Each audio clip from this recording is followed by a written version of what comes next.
Facebook hat übrigens 1,4 Millionen Nutzer mittlerweile, WhatsApp 800 Millionen Nutzer und dann kommt da etwas, Snapchat. 300 Millionen Menschen benutzen diese App.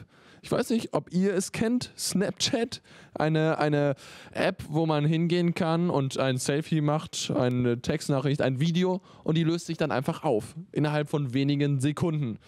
Der Sinn davon ist mir nicht ganz klar, aber es ist auf jeden Fall der heißeste Trend überhaupt. Also ganz viele Leute finden das super und zum Glück gibt es jetzt ein Update.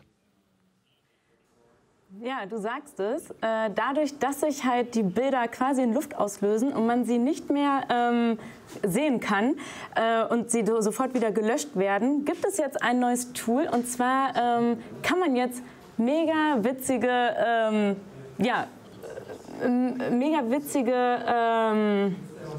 Fotos machen. Ich zeige euch das jetzt mal. Und zwar habe ich das vorbereitet.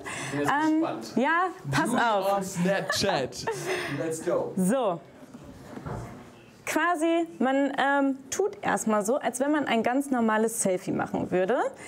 Ich drücke jetzt aber etwas länger auf mein Gesicht. Das ist nämlich das Besondere. So. Und ihr seht, da unten gibt es so ganz süße Gesichter, mit denen ich mich jetzt einfach etwas, ja, ihr seht es jetzt. So, ich soll meinen Mund öffnen. Oh, seht ihr? Wir hatten heute schon sehr viel Spaß damit in der Redaktion. Ich zeige euch jetzt das nächste. Also mega cool. Mein Favorite ist allerdings dieses hier. Davon kann man auch ein super Video machen. Ich mache noch mal kurz die Gesichtserkennung an und... Fantastisch.